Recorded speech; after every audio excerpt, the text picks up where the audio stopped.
আজকে বানাচ্ছি সাদা আলুর দম। তার জন্য আমি ছোট ছোট করে আলু কেটে নিয়েছি। এবার সেদ্ধ করতে দেবো। এদিকে কাজু, আমন্ড আর কিশমিশ জলের মধ্যে ভিজিয়ে রেখেছি। আলু সেদ্ধ হয়ে গেছে, খোসা ছাড়িয়ে নিয়েছি। এবার একটা কাজু বাদামের পেস্ট বানিয়ে নেব। তারপর দিয়ে দেবো আদা আর কাঁচা লঙ্কা আর 2 চামচ মতন দই। এটাকেও ভালো করে বেটে রেখে দেব। এবার কড়াইতে তেল দিয়ে আলুগুলো ভেজে নেব। যেহেতু সাদা আলুর দম, তাই এর মধ্যে হলুদ দেব না, সাদা সাদাই থাকবে আলুটা। দিয়ে দেবো এবার নুন আর গোলমরিচের গুঁড়ো।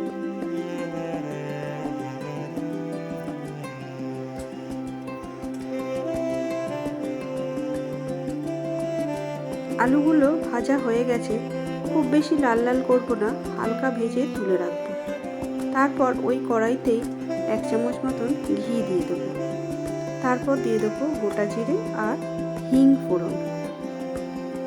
ফোড়নটা একটু ভাজা ভাজা হয়ে গেলে দিয়ে দেবো কাজু বাদামের পেস্টটা।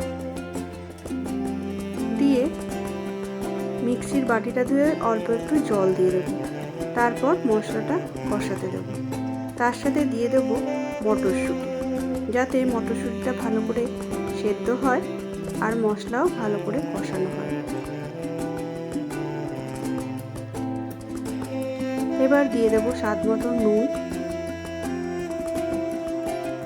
আর চিনি দিয়ে আরও কিছুক্ষণ আমি মশলাটা কষাতে দেব। মাঝে মাঝে দেখতে হবে, যেহেতু কাজু বাদাম বাটা আছে, তাই মাঝে মাঝে নেড়ে যেতে হবে, না হলে তলাটা লেগে যাবে। এবার আলাদা একটা ফ্রাই প্যানে কিছুটা মৌরি আমি রোস্ট করে নেব। খুব বেশি লাল করার দরকার নেই, হালকা একটু ভেজে নিলেই হবে।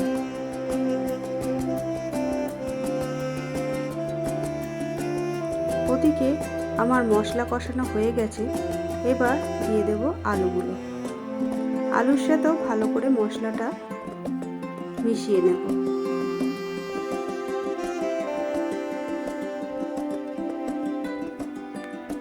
এবার দিয়ে দেব উষ্ণ গরম জল।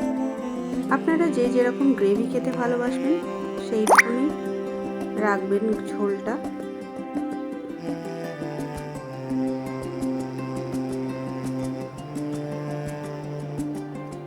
এবার ফ্লেভারের জন্য দিয়ে দেব কাসুরি মেথি পাতা আর ওই রোস্ট করা মৌরি গুঁড়োটা।